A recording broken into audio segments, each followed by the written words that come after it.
pryč. A vím, kde jsou vaše prachy.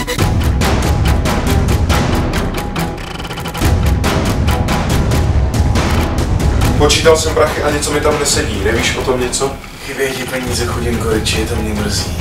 Kurva, Lojde, přestaň, jestli jsme v tom oba, nebo ne?